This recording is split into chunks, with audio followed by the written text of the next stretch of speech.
Bonjour tout le monde et merci à mon amie Nadia Machera d'être avec nous aujourd'hui car nous allons parler d'abandon et de tout ce que ça entraîne. Et Nadia, c'est vraiment sa spécialité. Je vais vous expliquer ça tout de suite. Pourquoi on va vous parler d'abandon? Parce que l'abandon est un des traumas que Nadia et moi, on voit le plus chez nos clients. Et d'ailleurs, dès que je vois ça chez un de mes clients, je l'envoie chez Nadia pour qu'elle s'en occupe. L'abandon, c'est quelque chose qu'on a eu à vivre étant petit pour un tas de raisons. Que ce soit parce qu'on n'a pas reçu suffisamment d'amour ou d'amour inconditionnel de la part de nos parents, ou parce qu'il y en a un qui est parti, ou parce qu'on a été effectivement abandonné. Enfin, il y a énormément de choses comme ça, ou parce qu'on n'a pas eu l'attention qu'on aurait dû avoir pour être rassuré sur notre quota d'amour inconditionnel de la part de nos parents. Et le problème, c'est que ce trauma, quand on est tout petit, est tellement difficile à vivre qu'on se construit une sorte de carapace pour plus le voir à le subir. Et on en vient à trouver des parades pour être sûr que ça ne nous arrive plus jamais. Des parades qui vont faire en sorte on ne risque pas de ne pas être aimé, ou alors disons pire, on va tout faire pour mériter cet amour qu'on a eu au compte-gouttes ou qu'on n'a pas eu du tout dès le départ. Et donc, c'est ce qui fabrique, ce que je retrouve chez mes clients, c'est tout ce perfectionnisme, mais grave, un perfectionnisme, le perfectionnisme de ceux qui veulent être les meilleurs pour mériter qu'on les aime, et je le vois beaucoup. Ce perfectionnisme-là, ça crée un stress permanent, parce qu'ils n'ont qu'une trouille, c'est de ne pas être assez bien. Et ça, alors là, je vous raconterai éventuellement en quoi ça se manifeste physiquement, mais il y en a beaucoup, entre autres l'eczéma, c'est quelque chose qui vient directement de ça. Et donc, ce stress permanent, c'est ce qui va atteindre le plus l'intégrité de nos intestins, de notre microbiome. C'est ce qui va donner du fuel à notre candidose, par exemple. Et donc, c'est une des plus grosses sources de maladies chroniques actuelles, hein, de maladies auto-immunes même. Et si l'environnement s'y prête, et si on a le déclencheur qui s'y prête aussi, un déclencheur externe, la plupart du temps, un stress supplémentaire, c'est le cancer. Donc, c'était extrêmement important qu'on en parle et je remercie beaucoup Nadia de bien vouloir en parler parce que c'est elle, dans ces cas-là, qui est mon remède pour ça. Donc, Nadia, explique-nous ce que ça représente l'abandon dans ce que tu fais. D'ailleurs, tu as plein d'expériences, toi, d'abandon avec tes clients. D'ailleurs, ma première expérience, c'était l'abandon. Le Ouais. premier client que j'ai eu il y a très longtemps, c'était un homme et qui avait été très très mal aimé, sinon pas du tout aimé, par sa mère. Mm. Donc, toute sa vie, il a tout fait pour être aimé de sa mère. Ça n'a jamais marché. Ça lui a foutu sa vie en l'air. Il s'est marié 3 fois. La deuxième, c'était pour quelques heures. Voilà. Ouais. Il était tout seul. Il n'arrivait plus à avoir des liens avec les femmes, avec qui que ce soit d'ailleurs. Et il était ingénieur, je crois. Et quand sa mère est tombée malade, elle était malade les 10 dernières années de sa vie, il a quitté son travail pour être auprès d'elle, pour la soigner du matin au soir. Ça n'a pas marché. Non. Sauf que quelques heures avant de mourir, elle s'est tournée vers lui et lui a dit, en fin de compte, tu étais un excellent fils et moi je ne t'ai pas aimé. Ouais. Et je suis désolée. Donc voilà, il a eu ça au moins. Mais Mhm. le mal était fait. Parce que quand je l'ai connu, il avait la soixantaine. Mhm. Tu vois, je lui ai enlevé énormément de choses. Mais il ne savait plus comment vivre avec des femmes. D'ailleurs, il essayait de les trouver sur Tinder, etc. Et ça se passait très mal chaque fois. Parce que auto-sabotage Mais systématique. oui, mais oui. Sauf Ouais. qu'à l'époque, je ne connaissais pas l'autosabotage. Je ne savais Ouais. pas. Mhm. J'ai réalisé qu'il y avait ça beaucoup plus tard. Ah ouais. Tu sais, on apprend par notre expérience. Et ouais, On a beau faire des études, apprendre, lire, etc., etc., c'est notre expérience en fait ouais, exactement. qui fait qu'on comprend des choses, etc. Donc, parmi les personnes avec lesquelles je travaille, il y a un très grand nombre d'hommes et femmes Mm.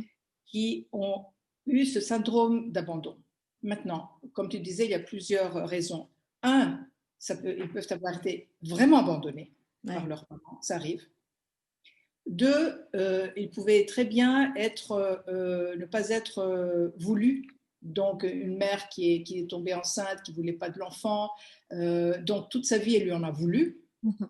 Mais le pire, c'est le cas où, après le premier enfant, elle a eu d'autres enfants qu'elle a voulu, qu'elle a aimés. Il y avait toujours cette différence entre l'enfant mal aimé et les enfants aimés. Et ça, c'est horrible. Ouais. J'ai eu des cas pareils. Et ce qui est drôle, c'est que les personnes qui sont venues me voir et qui étaient dans ce cas n'en voulaient pas tellement à leur mère ou aux parents, Ils n'en etc. veulent jamais. Mais ils en souffraient beaucoup. Ouais. Donc, ce que je faisais, c'est que je travaillais sur eux, je leur enlevais toutes les émotions qui étaient liées à ce problème, les émotions qui restent en nous, qui sont soit des émotions héritées de nos ancêtres, et ça c'est énorme, soit les émotions qu'ils ont vécues avec leurs parents, leur mère, les émotions d'abandon, de tristesse, de ne pas avoir été aimé, etc., etc. Et quand je leur enlève tout ce qu'il y a enlevé, ce qui reste, c'est deux choses merveilleuses. Premièrement, ils sont neutres. Ouais. Ils n'en veulent pas, Ouais. mais ils n'attendent rien parce qu'ils ont Ouais. compris que c'est le parent qui avait des gros problèmes aussi. Mais le plus merveilleux, c'est que dans presque tous les cas, j'ai nettoyé aussi le parent Ouais. Ouais. quand c'est hérité.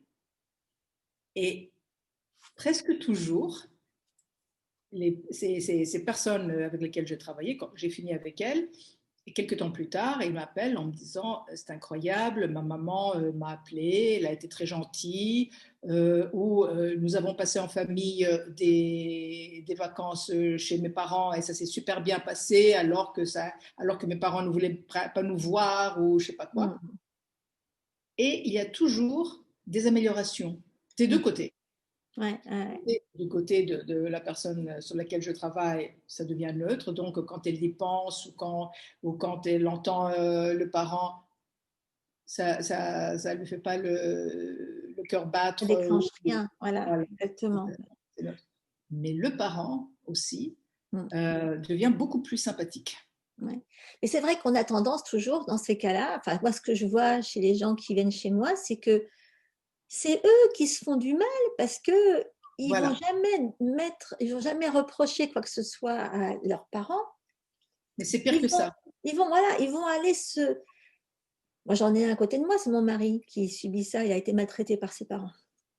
Et tu pourras dire tout ce que tu veux. Ses parents, il faut pas y toucher. Bien sûr. Tu vois, alors pour nos enfants ne peuvent pas les voir en peinture, leurs grands-parents, parce qu'ils savent. Oui. Donc c'est un dilemme, parce que bon, mon mari, lui, il veut pas de cette situation, il veut continuer à les voir. Même s'il n'y a rien, il se passe à chaque fois rien, tu comprends? Rien, rien, rien. À chaque fois, tu vois, c'est un petit peu plus creusé. Le, Bon, mais c'est leur choix après. Bon, mon mari, on peut toujours continuer à bosser longtemps sur lui, il y en a beaucoup, mais enfin bon, le truc c'est que c'est un exemple, les gens qui ont été maltraités ou qui n'ont pas été assez aimés ou mal aimés par leurs parents ne vont pas en général leur reprocher. Ils vont aller toujours essayer de faire eux-mêmes ce qu'ils n'ont pas réussi à faire. Aller essayer de trouver le truc qui va enfin faire changer les parents. Ce qui n'est pas possible. Non, non, c'est pas possible. Mais le pire est aussi que l'enfant abandonné, que ce soit qu'il soit abandonné physiquement ou maltraité Mmh. ou mal aimé, croit que c'est sa faute. Il se sent responsable. Exactement. À chaque fois, ils vont se dire: «Qu'est-ce que j'ai fait?» Tu vois? Voilà, j'ai pas été assez gentil, j'ai pas Ouais, été assez obéissant, je suis pas, comme on dit en anglais, lovable.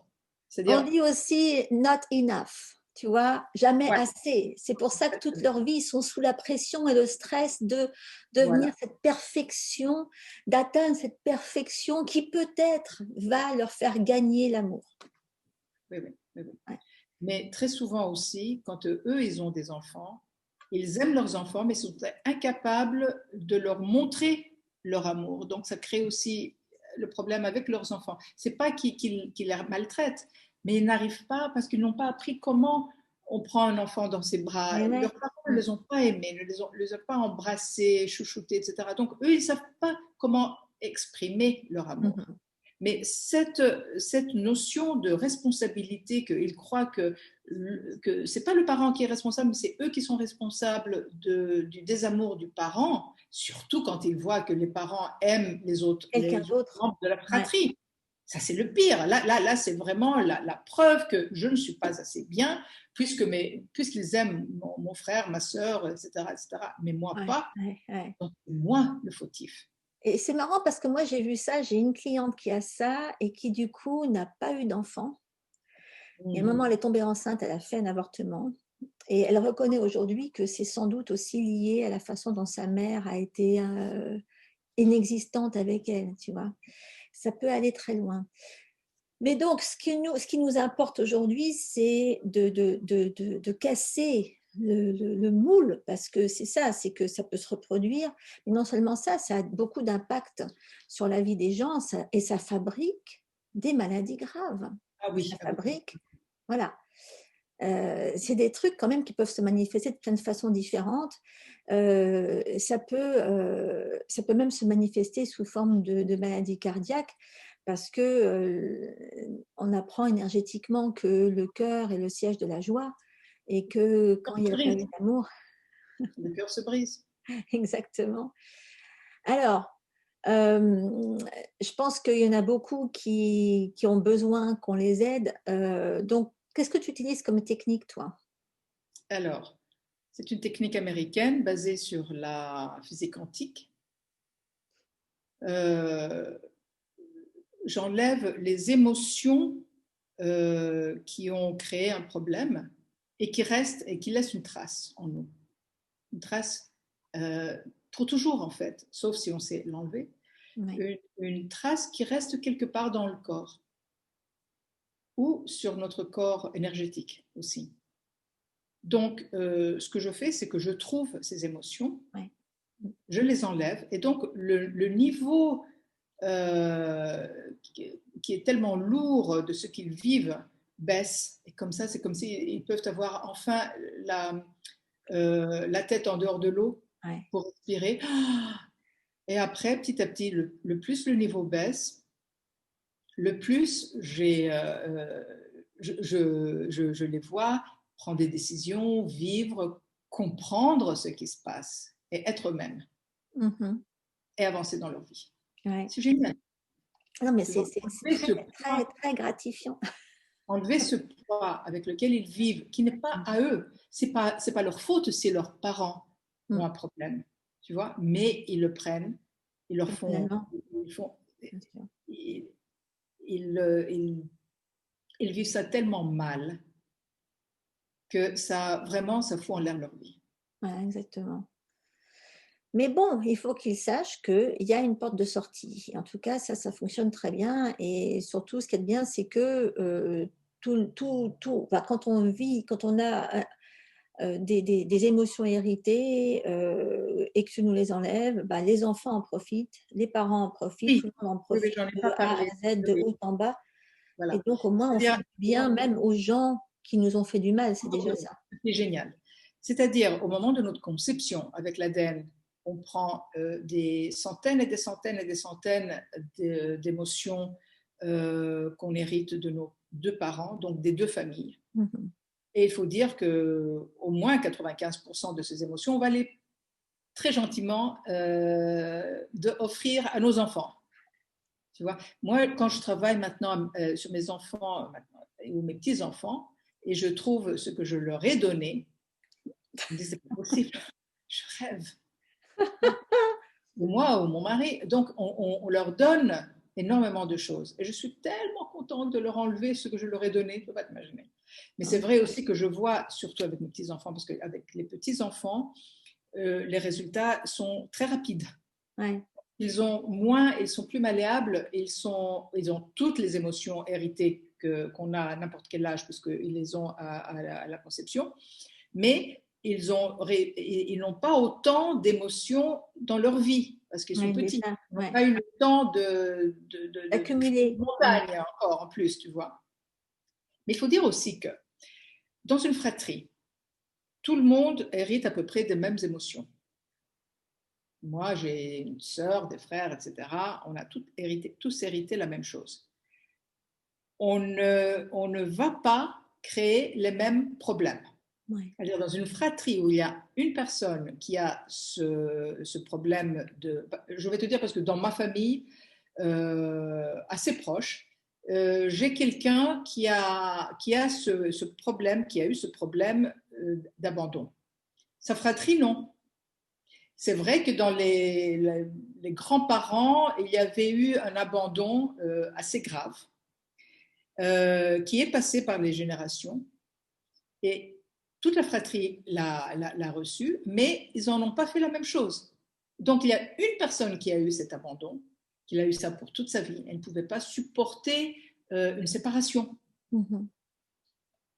Si un mec, je me souviens, il y avait quelqu'un, elle sortait avec quelqu'un, ils se sont séparés, elle n'était même pas amoureuse de lui, elle en a fait un fromage pendant 2 ans. Et Oui. l'inverse se voit aussi parce que tu vois, moi j'ai été abandonnée par ma mère et j'ai tout fait pour que ma fille ne se sente pas abandonnée. Malgré tout, elle a quand même tous les symptômes de l'abandon qu'elle a récupéré de mon expérience d'abandon à moi. Donc on peut, bon, il y a des choses qu'on peut voir apparaître sur nos enfants et qu'on se dit mais d'où ça vient? Et c'est uniquement ces choses-là qui sont héritées, qui datent de quand nous on en a souffert. Voilà. D'où l'intérêt de ne pas Voilà. négliger tout ça, exactement. Donc, voilà ce que je fais. Je trouve d'abord sur quelle partie du corps ces émotions sont allées. Il y a plusieurs groupes, donc on peut trouver quelque chose dans le cœur et après on peut trouver quelque chose ailleurs et on enlève tout ça jusqu'à ce qu'il n'y ait plus rien, ce problème. Voilà. Mais ce qui est merveilleux, c'est que, comme tu dis, les frères et sœurs, les parents, les enfants, s'il y en a, bénéficient de tout ça. Pourquoi? Parce que quand c'est hérité, tout le monde a eu ça. Et ben voilà. Ouais. Donc, on nettoie tout le monde. C'est pour ça que quand je nettoie mes petits-enfants, je me nettoie moi-même. Tu fais d'une pierre Génial, plusieurs. merci. Tu vois? Ouais. Bon, bah écoute, en tout cas, je suis sûre que ça va intéresser plein de monde. Donc, de toute façon, tant pis pour toi. Je vais laisser tes coordonnées sous la vidéo. Hein. Il y en a certainement qui... Je suis tellement contente d'aider tous ces gens parce que c'est un tel poison, c'est une telle... ils n'arrivent pas à vivre leur vie, tu vois. Non, Et bah quand bien sûr. on Ouais. me donne le moyen de se remettre sur leur chemin, c'est pour moi une joie indescriptible, vraiment. En tout cas, je voudrais rappeler à tous ceux qui nous regardent, si vous avez des maladies graves, et en particulier du cancer, et il y a sûrement la réponse là-dedans. Et votre cancer, si c'en est un, va de toute façon, quoi qu'il arrive et quel que sera le traitement, si vous n'avez pas résolu un problème de ce type-là, ça va revenir systématiquement. Absolument. Donc, voilà, c'est aussi une des raisons de cette vidéo, c'est pour vous donner la clé qui va enfin résoudre le problème, parce que souvent, ce n'est que ça. Voilà. Bon, et ben, sans plomber l'atmosphère plus... on va pas parler de ça. On se reverra certainement pour parler d'un autre problème typique qui empoisonne la vie des gens. En attendant, aujourd'hui, c'était l'abandon. Merci beaucoup, Nadia. Merci, Cécile, et à très bientôt. Et je mettrai tes coordonnées sous la vidéo. Et elle mord pas, elle est en Grèce, mais elle mord pas. Vous pouvez la voir à distance n'importe quand. Voilà. Je vis entre la Grèce et Paris. Oui. Courage. Merci beaucoup, madame. Au revoir.